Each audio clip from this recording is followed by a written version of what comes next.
I'd like to go around the room just to know names.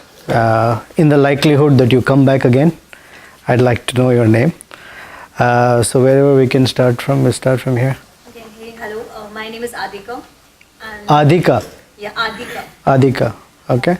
So I'm a fall 19 grad student, and this is my first event in Vedic Vision. So I'm looking forward to all the knowledge that you are going to impart. Wow, thank you. I feel very encouraged. I'm Shruti. Shruti. I'm from ITM. Okay. I'm Rahul. Rahul. I'm doing my master's in ITM. I'm Vaidehi, I'm from Nagpur and I'm a fall 19 grad student from ITM. Oh, you all know each other? Yeah. Okay. Hi, I'm Akash. I'm first year grad student in computer science. Can you hear in the back what his name is?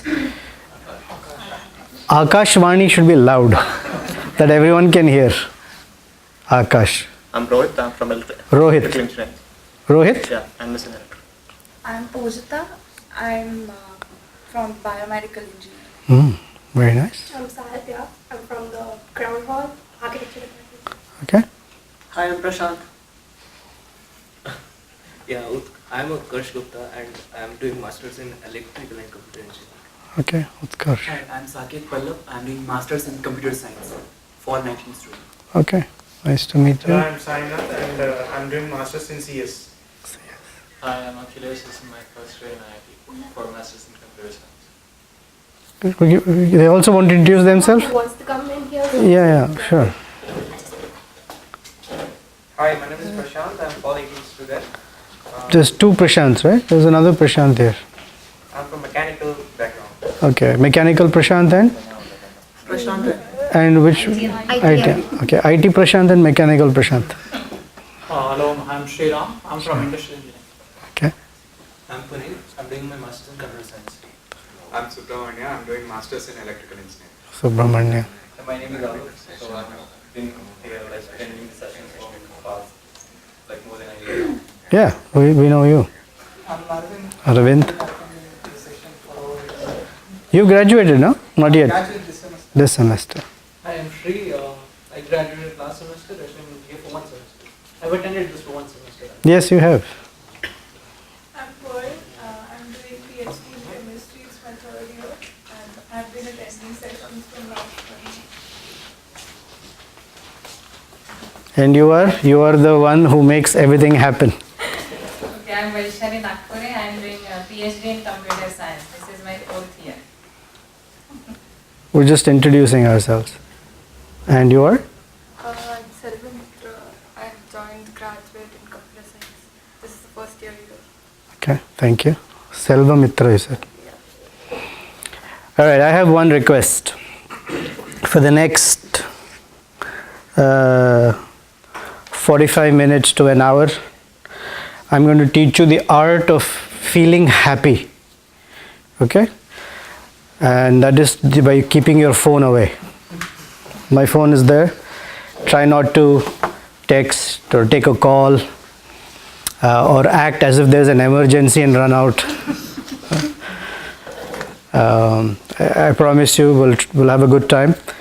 I will tell you some jokes. I like to, otherwise it's boring. And I often think if I'm sitting in the audience and if it's not fun enough, then it's not worth my time. Okay, I'll try to make it fun. As Vaishali said, my name is Nityananda Pran. I came to America as a graduate student. I did 2 masters and then I had no money. So I had to find a job. One thing that I find that in my school experience in America, if you ever want to get a good taste for what America is, you should come as a student. If you come on any other visa, it's not the same experience. Going through school or college in America is definitely very enriching and acculturating experience. So I hope that you will make the most of it. Okay. As going through graduate school, I didn't have anything like this. So when I graduated and found a job, and later became a student of Bhagavad Gita, and I've been studying it. This is my 20th year. I felt that college students, if I were introduced to it, or if someone spoke to me about what the Bhagavad Gita teaches, perhaps I would have gone through my master's degrees a little differently. My view of life, my worldview may have been different, as I often wonder. But anyway, it was not there. It meant to happen later, so it happened later. And I definitely feel enriched, nourished, inspired, and quite truthfully centered about how I see life. So I made it, I guess, a calling in my life to meet college students and share with them. Okay, there is no force for you to come. Okay, of course, our carrot that we dangle is dinner, but after a point that doesn't remain to be a carrot. You come here because we like each other, and it's fun to know some things. I share some things, so it is quite likely some of these things will happen. You will hear stuff that you have perhaps never heard. Okay, it's possible. You may hear stuff that you may have heard differently, and I'm sharing something that might shake or rock your views. It's quite possible, in fact, very likely. And that's okay. Keep an open mind. And the third is, don't take anything quietly. I would like you to ask, challenge if necessary, get clarification, because you may have heard one way, there may be a reason why you heard that way, you may have heard another way or not heard another way. Thank you. And so I'd like all of us to share and become enriched. So just the way you will challenge me, possible that I might challenge you. Okay. We will also try to make this interactive, just not me speaking, because I can see all of your eyes. So I know when you're falling asleep, but you cannot see everyone's eyes. That's a joke, by the way. If you want, I'll bring a board that says laugh, applaud, and all that. I'll give you the cues. So yeah, I've been doing this since 2004, every week on campus. We've met in different places of campus. And there are students who've graduated and gone about their lives and still in touch, and we have very nice friendships that I've fostered over all these years. And it is quite likely that during the course of the semester, if you happen to continue coming, you will meet some of them here or there, and I don't know where, but I have a feeling you will.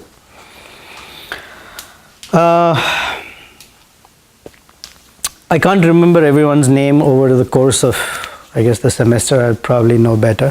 For now, sorry if I may not remember your name off the hand. Some names are easier, some names are not, although easier, just didn't register so well. Let's talk about mind chatter.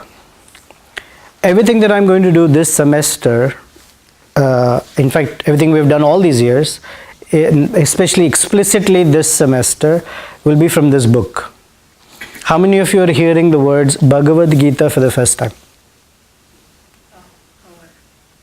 No, first time today you're hearing the word Bhagavad Gita. Okay, good.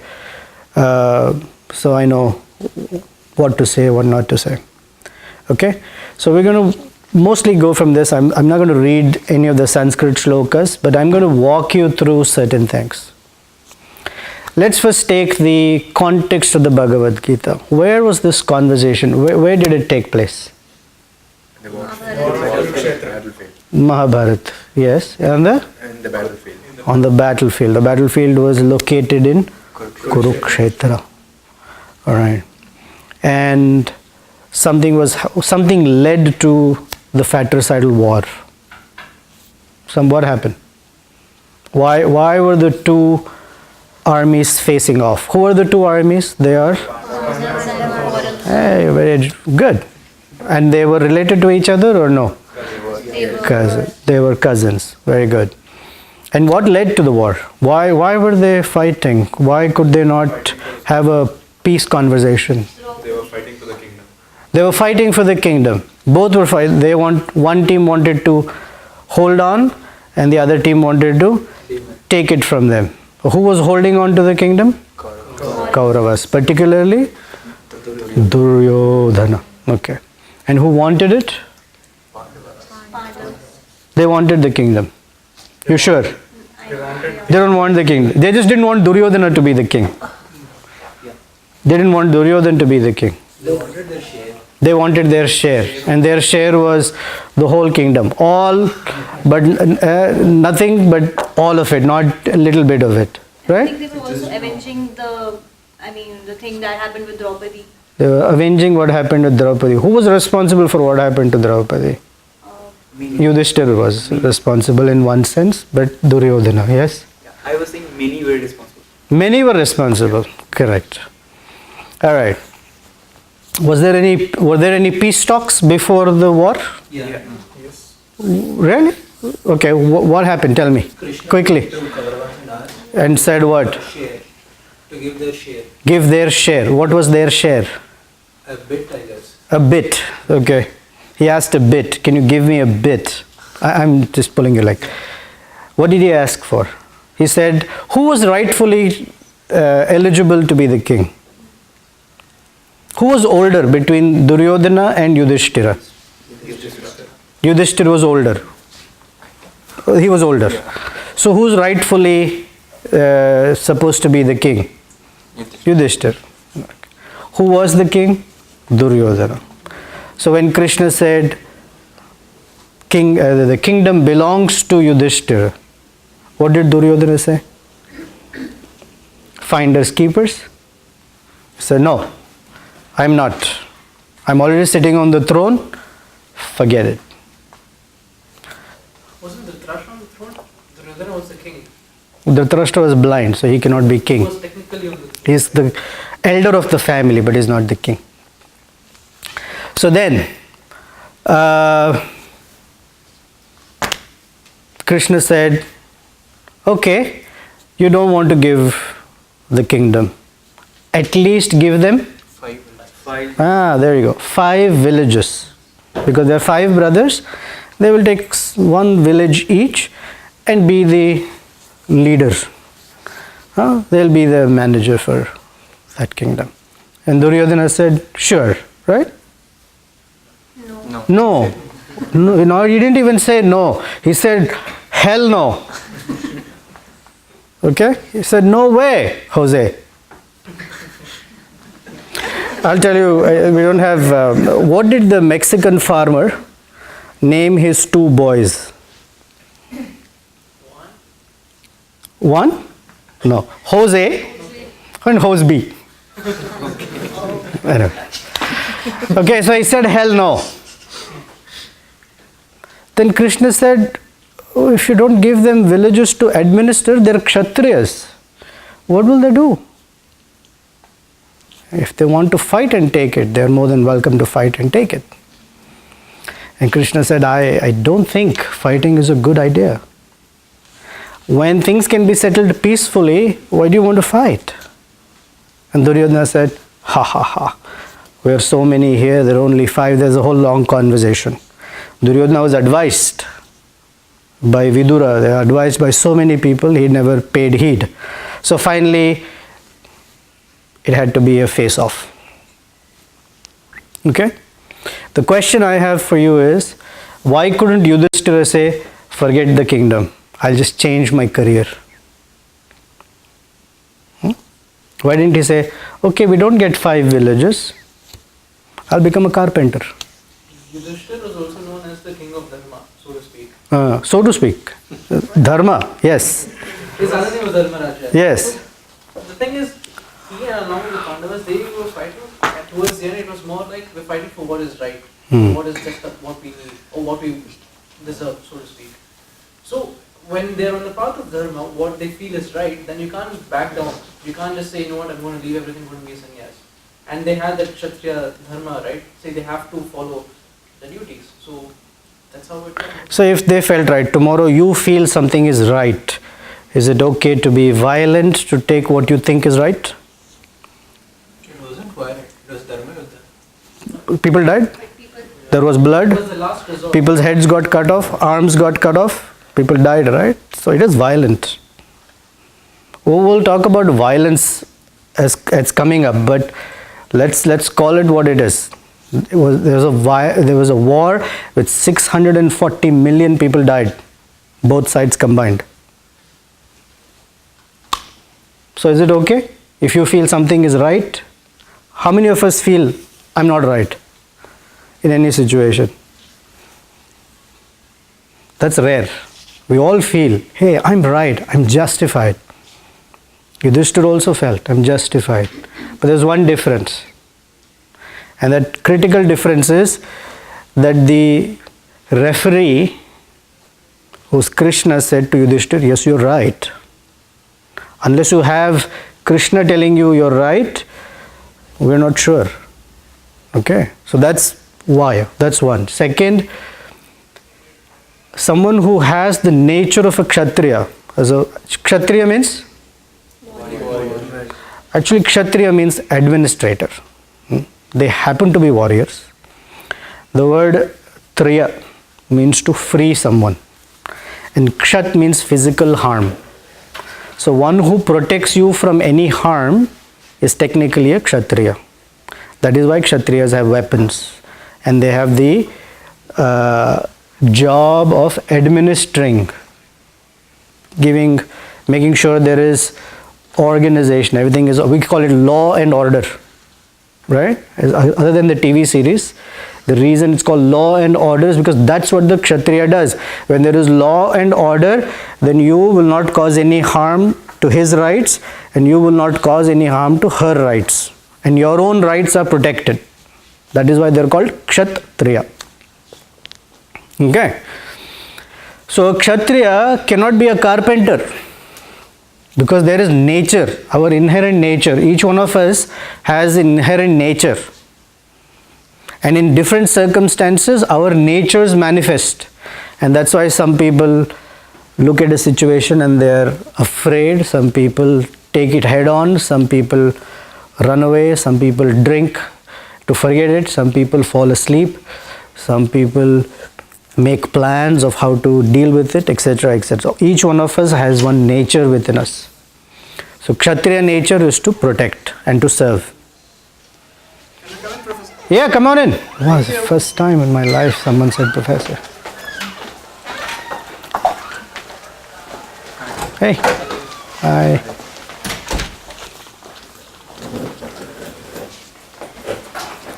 All right. You guys will have to just catch on wherever we are. Okay, we're talking about where the Bhagavad Gita was spoken on a battlefield, and why was it a battlefield? Was there any peace conversation before or not? We've gotten there. So there was a whole peace conversation. Duryodhana said, forget your peace.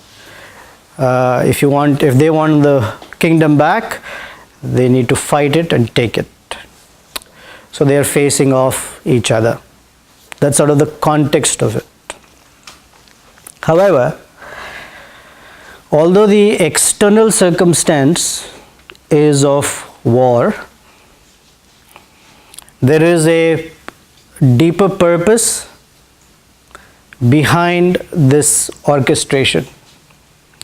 And the deeper purpose is to benefit humanity. Okay? And that benefit will not come into being unless this perfect face-off was not organized. So there are some, I'm not going to bore you with Sanskrit, but these are important ones, so I'll say, there is a saying in a book or a work called Gita Mahatmya. It talks about the greatness of the Bhagavad Gita. So there are 8 verses, And the 8th one says, Sarva Gavo Upanishadah. All the Upanishads. You heard the word Upanishad? You know what it means? What does it mean? To sit near the Guru. Very good. Upani and Shada. Nishada means to sit. And Upa means to sit at a lower level. Because you give the teacher respect. So the philosophy that you hear by sitting at the feet of a guru is called Upanishad. So it says Sarva Upanishado Gava. If you consider all the Upanishads to be a cow, what is the essence of what a cow gives? Milk, right? So Dogdha Gopala Nandana. Krishna is considered to be the milkman. Now anyone who's milked a cow or knows how a cow is milked, in America in the late 80s or 90s, they did some research. They asked school children, where does milk come from? And they all, majority said, from the grocery store. Because you don't know where milk comes from, you don't see a cow being milked. But the idea is, you need someone to milk a cow, but a cow does not give milk unless she sees what? If you ever seen a cow being milked, unless her calf comes in front of her, she will not release the milk. Okay? So Krishna, the verse says, Dogdha Gopala Nandana Partha Vatsa. Arjuna is the calf. When the Vedas, Upanishads see Arjuna as a proper student, they are happy, and Krishna can extract this milk. And what is this milk? It says Sudhir Bhokta. Sudhir means intelligent people. When you take milk from a cow, the calf drinks it. But by nature, the cow produces more milk than a calf can consume. It's always like that. That is how it is. So the calf can drink and the rest is for consumption. Sudhir Bhokta, intelligent people. And Geetam Dugdhamritam Mahat. This great Gita is the Amrita, the nectar that comes from that cow. So you see the setup. It is intentional for Krishna to speak the Bhagavad Gita for the benefit of humanity. Arjuna is used as the pretext or the excuse under the guise of, so that we can all hear Bhagavad Gita. That is why it's done. That's one reason. Second, consider Arjuna and Krishna were sitting in their living room for dinner at the dining table or out in the garden somewhere, and there's a discussion of Bhagavad Gita. How serious is Arjuna to hear it? No. So that's one reason why, of all circumstances, a battlefield is chosen. Second, when are we challenged to make a very critical decision? It is when you find, or when we find ourselves in the most difficult or challenging circumstances. When circumstances are easy and fun, we're not making big decisions. It is only when there is a big challenge in life, right? And that's technically a battlefield. None of us is going on battle, but we are in the field of life where every day is a battle. If you don't believe me, your graduate students, that's what you're going to find out in America. It's going to be a battle. If you don't believe me, Karthik's here, Alok is here, all the people sitting in the back, they're forcing a smile on their face. Vaishali is there, she is PhD. I tease her. PhD means permanent head damage. There, Pearl's also there, her head's also damaged. I'm kidding, but you get the idea. So life's going to be challenging for all. It already has been and it will continue to be. So it's at those critical moments that we want something to hold on to, so it will carry us through. That's sort of the lay of the land or the context of it. Any questions, comments so far before I get into mind chatter? Anyone? Okay.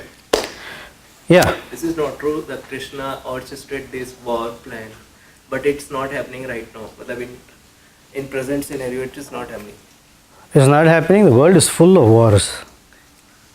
No, I mean bad things and good things. Not happening?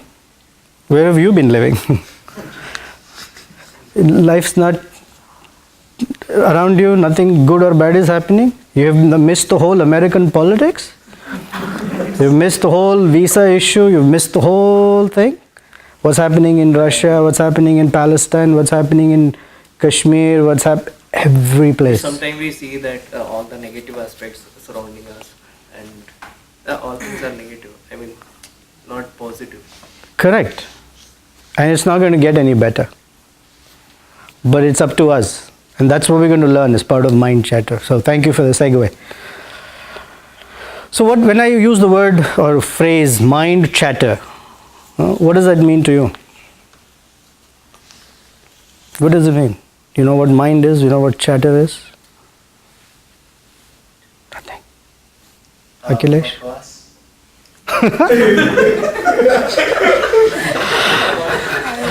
You said bakwas? Bakwas. Hey, explain bakwas. Now he's going to talk. Okay. Rubbish talk. Okay. Is the mind only about rubbish talk?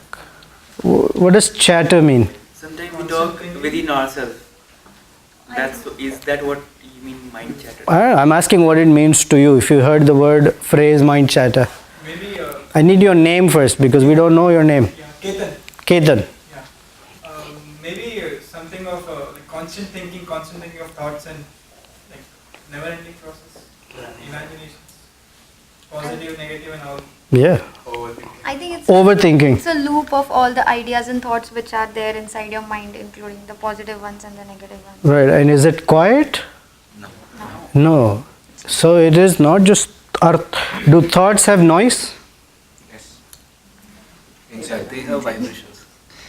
So the chatter is this disturbing, constant clash, and when things clash, they make a noise. And when I say noise, not actually it is noise in a different way, and I'll explain later. But it is this constant back and forth, this thought, that thought, all this there's this din, D-I-N. We all wrote GRE, right? Is this little constant humming zzz in the mind. Okay, that's called mind chatter. And you ever been in a crowded, noisy place? Yes? Yeah, we're all from India, of course. And you've tried to have a phone conversation in that? Right? What do you do when you're trying to have a phone conversation in a noisy place? You're holding the phone with one hand. What do you do with this hand? You close this ear or you whatever so that you can hear better. Right? You try to kill that noise or at least reduce that noise. But what to do with the noise that's inside? Right? So that's one. Second, I don't know if I should shake few things up. Where is the mind? Wherever you're aware of. No, where is it physically with it? It's in someone else's bank account. Where is the mind? Does it exist? It exists. Although our parents think we are mindless, does it exist? Yes, it does. Where does it exist? Inside the skull. Inside the skull? That's the brain. Brain and mind are same? Huh? Yes or no? How many yeses? How many naysayers? Come on, it's okay to be wrong. We're not going to hold back dinner if you're wrong or give you extra if you're right. How many of you think that the brain is the mind?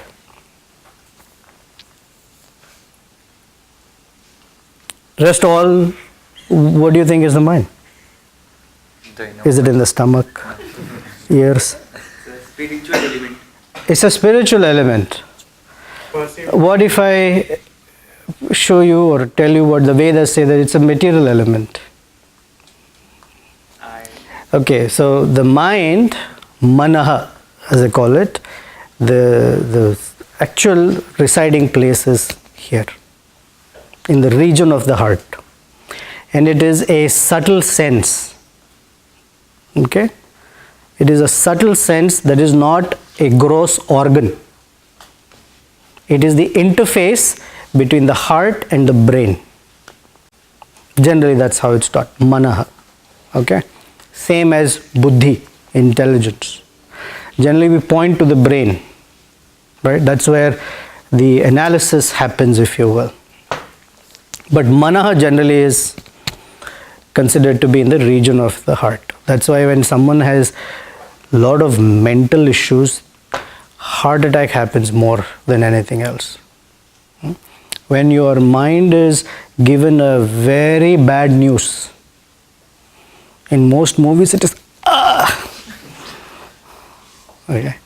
Anyway, that's besides the point. Okay, so mind chatter is this constant noise. So let's write a few things of what makes noise. What are the things that make noise for us? Go ahead.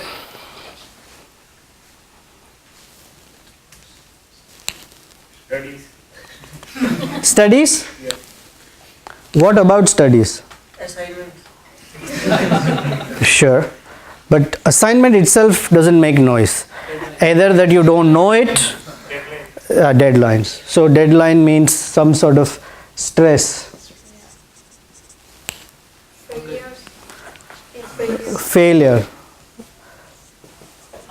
Fear of failure. Fear of failure, no? Is that okay? Or failures? You're not afraid of it, you just don't want to fail.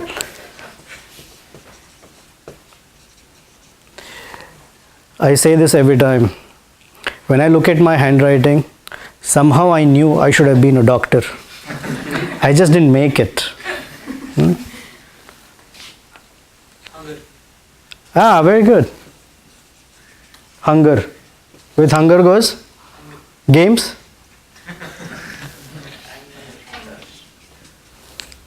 Thirst also, no? Okay, what else? Huh? Anxiety. Insecurity. Very good. They're all... Anger. Huh? Anger. Jealousy. Hey, more than one. What's the difference between envy and jealousy? Positive. Envy and jealousy. If someone were to ask you to define it or explain it. Envy is the fear of losing something that you have. Jealousy is when you want something of someone else's. Or that It's the other way. Envy means you want what someone else has. Okay. Jealousy means you don't want someone to have what you have. You jealously guard your thing and you're envious of what others have. So if your neighbor has Onida TV, alright. It's even a dead brand, no now? Is it there? No. Yeah. What is kind of dead? That's like half pregnant. It's either dead or alive.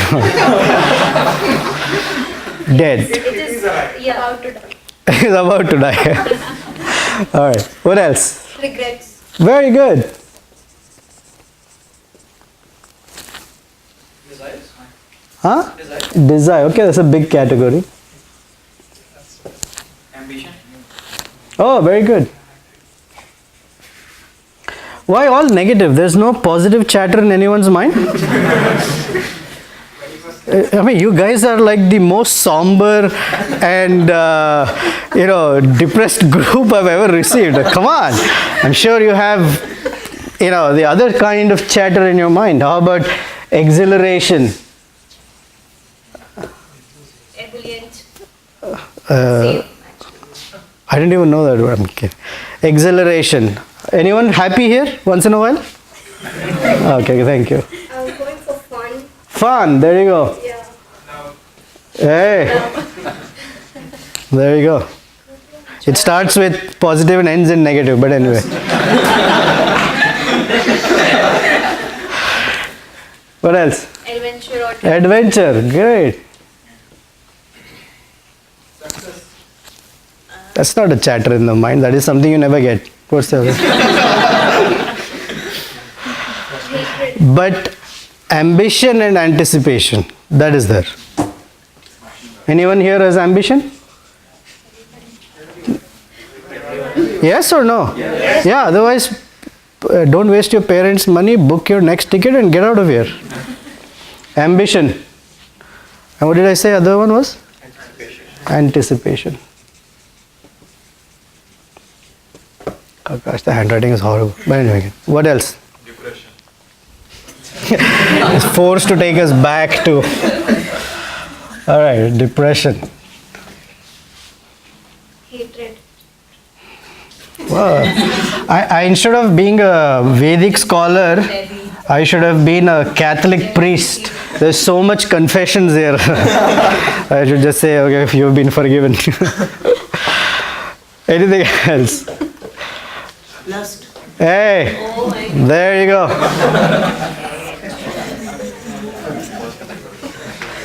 Pride? Agree? Pride? Is this a positive chatter or what we call negative chatter? Negative. Both actually. Huh? Depending on what person is thinking. What does pride mean? How do you define pride? Like, yeah, taking pride in our own. I know how to use it in a sentence. What does it mean? Or how do you define pride? What do you define pride? When we achieve Shri? something and we feel that we are good. Keep your heads up high.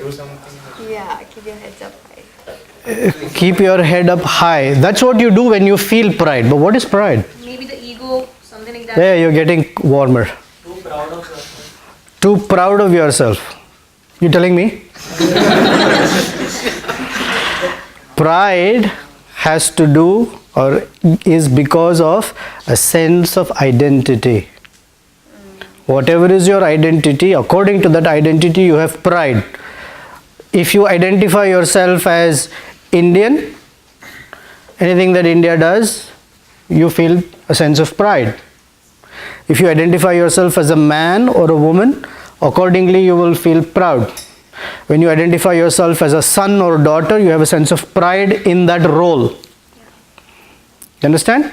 So pride has to do with identity. And so this can be both depending upon how you think. Duryodhana said, I am the king. That is where his problem started. What else? It's not so simplistic model. There is a lot more. Expectation. Hey, good one.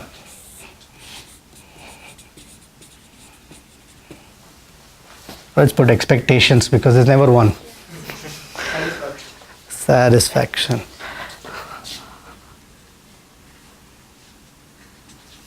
That's pretty much how much people have. It's there. It's not enough of it. Greed.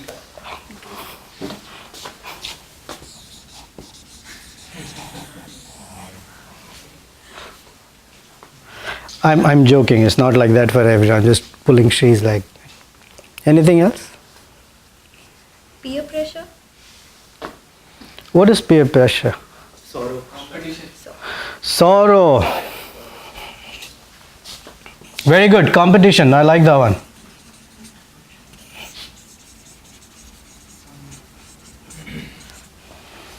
Okay. So now, for all of us, in some proportion, for some it's big or small, whatever, do you agree that we all have all of this playing out all the time? Sometimes one or two is quieter, sometimes others are louder, then this becomes quieter, something else becomes louder, but that chatter is always there, right? When is it quiet? Sleep. Never. Is it quiet in sleep time? No. How does the chatter manifest in sleep? Dream is one. You have a roommate who mumbles in their sleep? Yes. Is it you? Dreams. Not falling into deep, what we call delta level of sleep. Okay? And even in dreams. Actually, there are, if you care, in Sanskrit there are 3 levels of what they call 3 levels. One is called being awake. Okay? Although one is awake, one can be ignorant, but it's the awake. Then is called swapna. That is dreaming state. It's called swapna, not sapna. In Hindi we call it sapna. And next is called sushupti. Sushupti is that deep sleep state that almost feels like death. I'm not saying that's death, but that is what death technically means, but we'll cover that some other day. Sushupti is that deep sleep state where you're not aware of anything. We've had some of those experiences. Anyone has ever slept so deeply that when you wake up you haven't realized that so many hours have passed away? Yes. Anyone gone through surgery where you had to have full anesthesia? Yeah. Yeah. I did not know until I went through it. I went through a procedure. My wife was standing there. I was talking to her. I was mumbling something. I closed my eyes, or at least forcibly they fell shut. I opened my eyes, she's standing there, and I asked her, so when are they taking me into the procedure? She said, that was 4.5 hours ago. You're done. Completely gone. You don't have to raise your hand for this one. If you smile, I will know. Anyone been so drunk that you do not know where you were until the next morning? Okay, that answers for me, or most people. That is also one sense of sushupti. At that time, it's not that the chatter's not there. Hey, look at that one. At that time, it's not that the chatter's not there, it's just that we are too dull to hear it. And this is the reason why people, when they are faced with challenges, they want to take a nap, they want to go to sleep, because they want to just not hear it. They drink. Okay? They drink themselves to such a degree that they don't want to hear the noise, or they will distract themselves. There's a lot of things happening here. They will sit in a movie and say, oh, very nice, wow, so beautiful. And then as soon as you come out of this, like, assignment or whatever it is, it's there. You can't run with it, because can you leave your mind somewhere, as what Shri, right? Shri was saying, can you leave your mind somewhere? Wherever you go, whoever you are with, whatever stage of life you're in, it's there. So the point of the whole Bhagavad Gita is, you can't fight your mind, right? So you need to learn to tame it. You need to learn to make friends with it. So the Bhagavad Gita 6th chapter, Krishna recognizes, and he tells that, I'm not going to read the Sanskrit verses just for sake of time, but he says, this mind is the best friend of a person who has learned to tame it, and the worst enemy of the person who's driven by it. So it's the same mind. Either becomes the best friend or remains the worst enemy. And the default condition is which one? Friend or enemy? Enemy. It is by default. We may think, hey, how is that possible? I got so many nice ideas. I got so much to think about. I can think clearly even in difficult circumstances. Sometimes the worst enemies, if I give you an example, suppose you're nice people, but let's just theoretically suppose you have two enemies. One who tells you, I am your enemy, I don't like you. Okay? And the other who says, I like you very much, but has a dagger waiting to stab you. Which of these friends is better? No, both are bad. Come on. But which of them is worse? The one who says, I am your friend, but is waiting to stab you. That is why most wars are not won by, or won in the battlefield. Where are they won or lost? In espionage. In espionage. That's why spies and all that is such a big thing, because they act as if they're the friends of that country and they cheat that country. Okay, that is why for spies, and what is the issue with this, with the enemy who's professed that I'm your enemy? You know who they are, but one who's a spy, you can't detect them. That's how the mind operates. Tells you, I am your friend, but doesn't help. So I have a question for you. In what way do you think the mind is our enemy?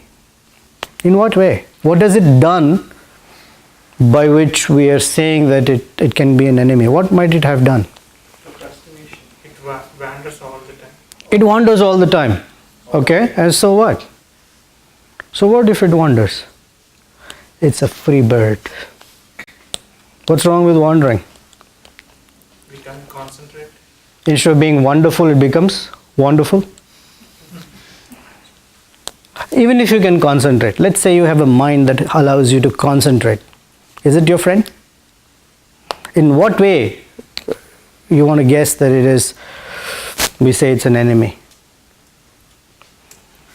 It can open a wrong door.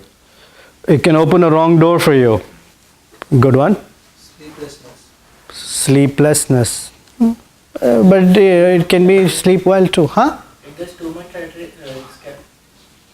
chattering, then we might take the wrong decision. You might take the wrong decision. So we blame the mind.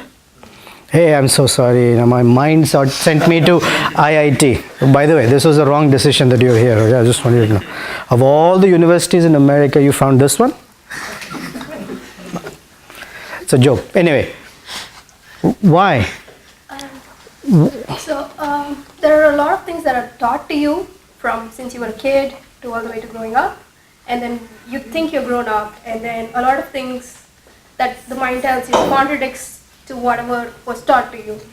So at that point, I think, it really just clashes in there, and you don't know what's right and what's Correct. wrong. It can confuse you, it can befuddle you. But let's ask one thing. Sorry, for a moment we'll do some accounting. You have something called assets and you have liabilities. Okay? This list is usually long, so I'm not going to ask. What is it that we have as an asset that is very valuable, that everyone has, regardless of, not everyone has health. Character. Not everyone has character. My father never thought I had character. Character some people have, but everybody has. Soul. We don't have a soul, we are the soul, but we have a body. Okay, very good. We have a body. Let's start there. We have a body. But the body cannot be anything if the soul doesn't reside in it. Yeah, we'll come to the soul part later because it's still, okay, soul. Although the soul is not an asset, the soul is identity, but for the sake of conversation. If the body, it's nothing. It's Yeah, agreed. So I'm getting there. For the soul to leave the body. So one asset is the body. What is the other asset? Good looks? Everybody has. The ability to think. Time. There you go. This everyone has. This is the greatest asset. Time. It started somewhere for us, at least our calculation of it. Time t equals 0. And that is called?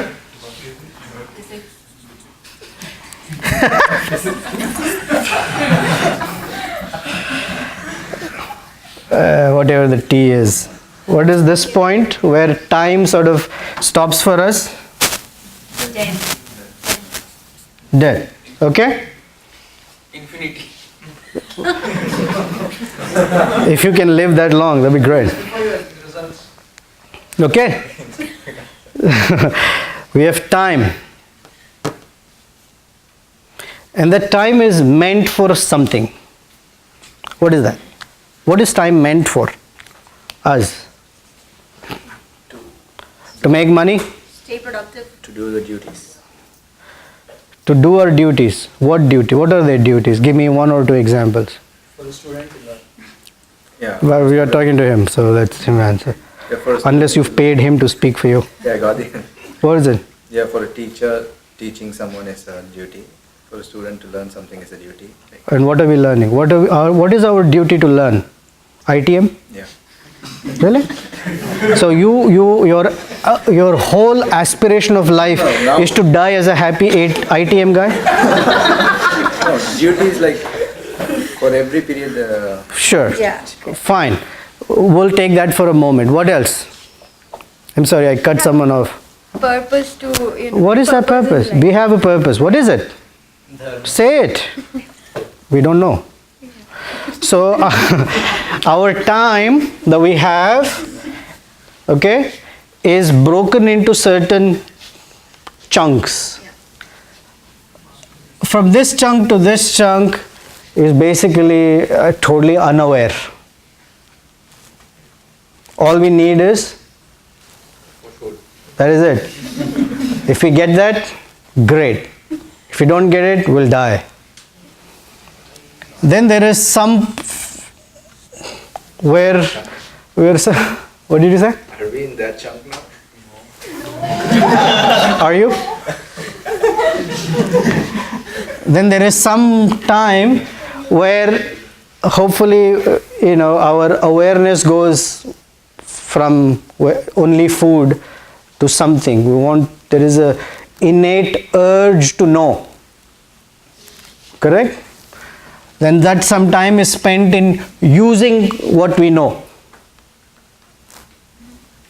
Alright? But the $1 million question is, what are we knowing and what are we using it for? So if we are knowing anything, there are 2 categories. If we are knowing anything, that's in the category of temporary, then at this point, done. It has no value. I'll tell you a story of, you know who Alexander is, right? So Alexander, supposedly the Great, who had conquered all the way from Greece all the way down into India. So that's pretty much the large section of Europe, Eastern Europe, and the West Asia, if you will. But when he was dying, he told his ministers that I want you to do this when I die. I want you to put my body in a coffin with my hands hanging out. And the procession that is going, all the gold coins that I've collected should be strewn on the road. Okay? And he said one more thing that I can't remember. But these 2 things for now. And so they all asked, why? So he said, let the world know that however great you may be, or one may be, when you die, all that gold for which you have fought all these battles and conquered these countries and all that has no value. You put it on the street. It has no value for the person who's dead. And you may have grabbed so much land, you may have so much power in your hands, but when you die, you go empty-handed. You're either too late for the previous one or too early for the next one. Come, I'm teasing you. Come on in. Okay? You're either, however powerful you are, you go empty-handed. Fair? You go empty-handed. Doesn't matter who you are, how much money you may have or not have. So, the greatest asset for every human being is time. And what the time is meant to learn is to learn our identity. I can challenge and say confidently that all of us in this room are walking about here and there, wandering here and there without knowing our identity. We have certain identities that we have put upon ourselves that is only in this category, temporary category. Okay? And this will cover at some point, but I want us to understand. So the time that we have is to find our eternal identity. Because eternal means it goes beyond this. Right? Eternal means it doesn't have an ending. That's what by the word eternal means. But whatever we do remains in this category. So here, give me some examples of temporary identities. Student. Why is it temporary? Because you're going to graduate at some point. Correct? Another temporary identity. Employee. Indian. Employee. You want to retire? Because you're going to be fired. So, oh, sorry. You retired. So. You may retire. Employee. How about Indian? Is that an eternal identity? No? Why? You may change your passport. You may change your passport. You may become a citizen of China. Why? Why would you want? Why consciousness is not asset? I haven't introduced it, that's why. I haven't introduced it. That's the only reason. It's there. So, what country we belong to is a temporary identity. How about man or woman? What's the head shake mean? It's permanent. When we die, that identity is gone for us. Okay? So it's there as long as we're alive. Although some can change it, but it's there as long as we're alive. After that it's gone. But that doesn't mean it's eternal. It's temporary. Alright? Anything else? How about rich? That's an identity. I am rich. I am not. I am poor. That's an identity we all relate with. Same. Temporary. Hopefully. Right? Temporary is hopefully. Temporary. But we have this. So anyway, when we want to find out what our eternal identity is, which I will introduce you to it, if you all, I'm sure you already know. This chatter wastes our greatest asset. In this way. One, it keeps us completely unaware of it. Completely unaware. In fact, by keeping us happy in one sense. Success, satisfaction, money, all that may be coming. And that's a good way of keeping us completely unaware or completely distracted from the real pursuit. Right? What is one of the greatest weapons of a spy? Distraction. You always distract with something happening there while something else is happening here. So that is how it operates. So this mind chatter, so when Krishna says the mind can be your greatest friend or your worst enemy, is the worst enemy when it is wasting time. There is just one difference between time and money. If you lose money, you can get it back. You lose one moment, you can pay how much ever money, you can do whatever you like, you can yell, shout, pull your hair, pull someone else's hair, try anything. That moment is not coming back. It's an irreversible phenomenon. You can elongate it, but you cannot reverse it. Okay? So that's what the mind chatter does. It robs us of the greatest asset. Because when you have time, you can do things to correct our life. So now, one final, and then we'll open for some discussion. Suppose I have the objective of learning science. As we are learning, okay?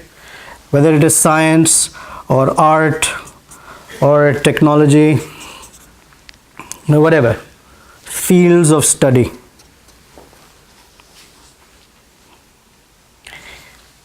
If these studies, since we are students, if these studies do not help our ultimate strategy or goal,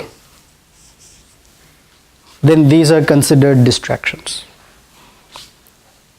So if suppose I want to go from point A to point B, it's never a straight line, but assuming, in my ultimate vision, let's talk from an organization perspective, that maybe we relate to it. I have a major corporation, right? My major corporation has a vision. And towards that vision, I have multiple strategies. Right? I create strategies that will fulfill my vision. If my strategy, instead of taking me towards my vision, if it takes me away from my vision, or takes me away from my vision, then I don't follow that strategy. Okay? Case in point, it's a very mundane example. GMC, General Motors Corporation, one of the largest companies in all of history, came down to the ground until the US government had to help it. Why? Because they lost their vision. It became Dhritarashtra. It lost its vision and did so many little things. This little thing, this little thing, this in this country, that they were all over the place. They didn't know where they were going. So when they were bailed out, they cut out all their car models, and they just focused on trucks and SUVs. They're surviving again. They're making a profit. Of course, I hate to give a GM example, but you get the idea. Because what happens to GM doesn't affect us. We have to be concerned about our lives. Similarly, what I'm impressing upon you is, let's try, if not already, let's try to make this our vision. And what it is, we'll form it during the course of the semester, but should be our vision. And to meet this vision, we have this asset. This is the only thing we have, and a few more things, but this is our main asset. And this asset is at risk by this chatter. So unless we work on this, we won't be able to use our time. We do a whole bunch of time wasters for not only this, but that's another topic. But you get the idea? Fair enough? At least this is the first one. So I'm not getting into any details of things. Over the course, we'll get into some more details. We haven't talked about consciousness. I haven't talked about soul at all. I haven't even mentioned it today. That's why when Adhika, right? Adhika? Yeah. Said soul, I kind of discouraged it, but that's true, and that is very important. But what I want you to walk out of this room today is, if you can't remember anything else, remember this one. We have a great asset, okay, and we have a great risk that we carry for that asset. It's a big liability. It's the chatter in our mind. And we want to somehow address that. That's, if you remember that, I'm happy. I'll end with a little, I guess, joke. There were two friends who decided to become monks, brahmacharis. So they were going from their village to where the teacher's village was. So they were walking. And they had learnt that to be a brahmachari, you cannot have any contact with a woman because it's distracting. Anyway, they were walking. So as they enter a particular village, they see that a young woman, very attractive, young woman is standing on the edge of a well, about to jump in to end her life. So one of the brahmacharis runs and holds her by her waist and brings her down and talks her out of it. Then they move on, and 2 days later, the second brahmachari is being a little short with the first one. He's being agitated, it is not talking to him well, etc. So the first one asks, "Hey, I've been noticing that for the last 2 days you've been very edgy with me. What's going on?" He said, "I'm very disappointed in you. And disappointed that although you know that as a brahmachari you should not have any contact with a woman. Forget about speaking. You actually held her by her waist and brought her down." So then the first one said, "Well, I left that woman 2 days ago. You're still carrying her in your mind. I carried her once. You've been carrying her since that time." The mind is like that. Something sticks and it sticks with us. How do we address those? You come next Friday. That is how you address it. Today is only diagnostic. We're only diagnosing what's going on. And from next Friday you'll have to pay me for it. This is just to tell you what the problem is, and solutions come for a price. Of course not. We'll unfold it as we go along. Any questions, comments, thoughts, objections? You want to enrich the topic, please. You said the mind is like here, and if we remove the brain from the head, then how come the mind will work? I mean, how will you sense? You cannot sense. Exactly, it is here, right? No, not necessary. It is like saying you have a house, right? And if you break a wall in the house, how can you live in the house? It doesn't affect you in this sense, but you cannot live without a wall. You need everything. And I said it's the interface between the heart and the brain. When we say heart, the heart is an organ, but in Vedic science, the heart is considered to be the mana, because the organ itself is very gross. It's pumping blood. But all our considerations, aspirations, our emotions, they're all sitting here. Emotions are of the mind. And when emotions are pulled, it's not the brain that's it. Of course, there is chemical reaction and all that, that's fine. That's the machinery. But the emotions are felt in the heart. Most of the chatter that happens, it happens up. That's what we think. The chat is, we hold like this. No, but we hear thoughts up here. So the thoughts begin here. We hear it here, but it begins here. Anyway, I don't want to get into debating. If you like, the mind is here, fine. This one I'll let go. And that's why many tell, don't take decisions from here, take it from here. Well, you're supposed to take decisions from here and here. When you do it only from here, you forget the rational side of things. And if you do only from here, then you're so cold and calculating that the warmth goes. This is a warm place, this is a cold place. Not cold like in temperature cold. Cold in the sense it is rational, objective, analytic. Hard? Hard. This is the warm, the soft, emotional feelings, considerations, all that is there. And a person It should learn to use both.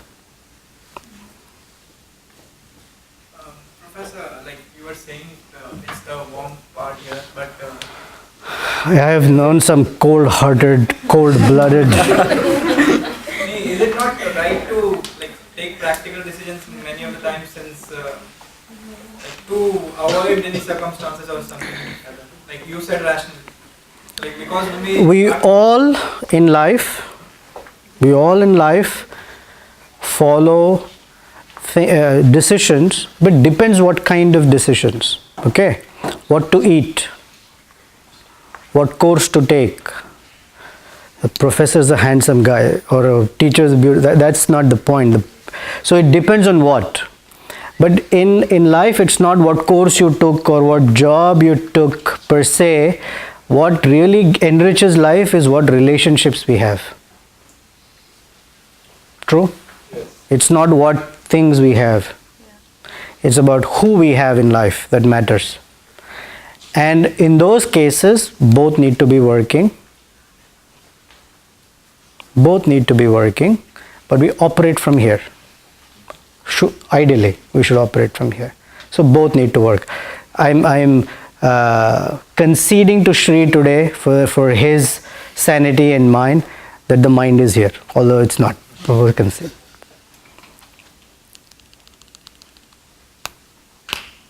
And you said the positive, like happiness, success, everything distracts us from getting into the eternal. Sure, because... But does that mean we should keep the happiness aside? No, I didn't say that. All I said was, please know that those things are also distractions.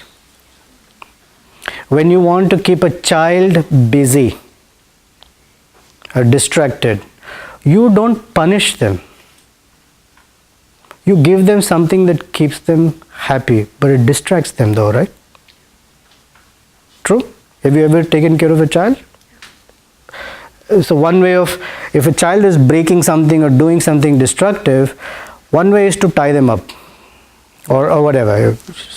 In America you call it timeouts. It's the worst thing that a parent can do. Okay, we call it timeout. Or you give them something else. But whatever you give, you're distracting them from that. So even so-called happiness, we call it constructive, fine, but it's still a distraction. Now in our context, if we are not looking for the eternal, then these so-called happinesses, which is nice, that we are not supposed to kill our happiness. Remember their strategy. If they're all helping the ultimate vision, great. I want to go from here to New York. I'm driving. That's my vision. That's my goal. I'm driving. Someone said, hey, do you know about Indiana Dunes? I have an important meeting in New York, but Indiana Dunes is so much fun. I take the exit. Is that wrong? I took the exit. It's a fun place. What would you say? I have a meeting. Correct? So that fun, in the context of the meeting that I need to go to, is it a good thing? No. That's what I meant. So it's not that we are not supposed to have fun. We're all supposed to be boring people. I learned today at IIT I cannot have fun because seriously I have to look for the ultimate vision. That's not the point. Point is if the vision is clear, then distractions either this way or that way. They need to help the ultimate vision. So find another time to go to Indiana Dunes, not when you have a job interview or a meeting. Of course the interview itself is not the ultimate, but you get the example idea, right?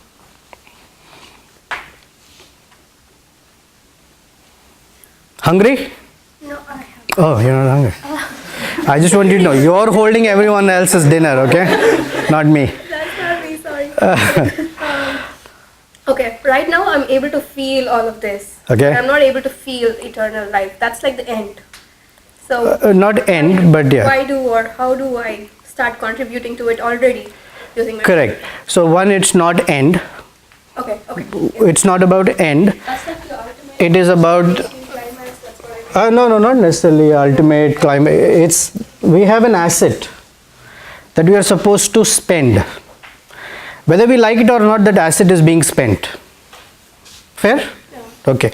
So when you're spending something, wouldn't you want to invest it in such a way that that expense brings good returns? Correct? And you want to hit the jackpot. Hopefully you just don't want 5% return, 2% return. You always look for where will I get the greatest return. Correct? So when is the good time to invest? Now. Yeah, so that's the point.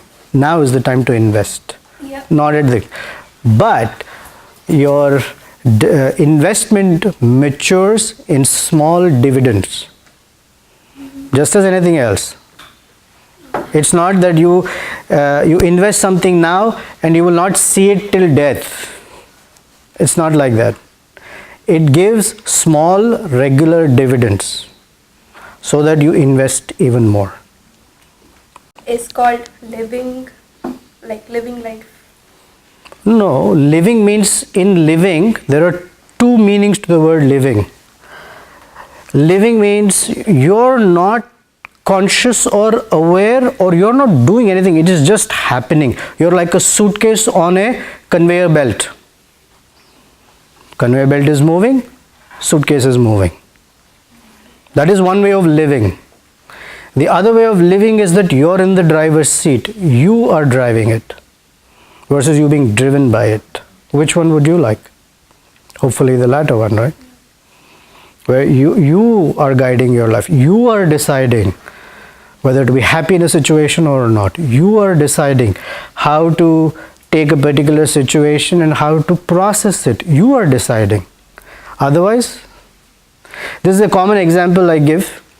You're driving a car, okay? And the car is moving at, let's say, 50 miles an hour or something.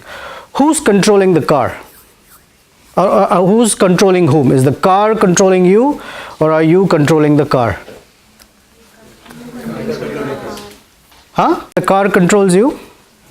When? Oh, that's after. When you are?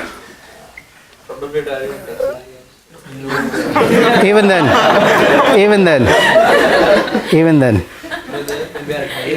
When you are distracted, when you're not paying attention,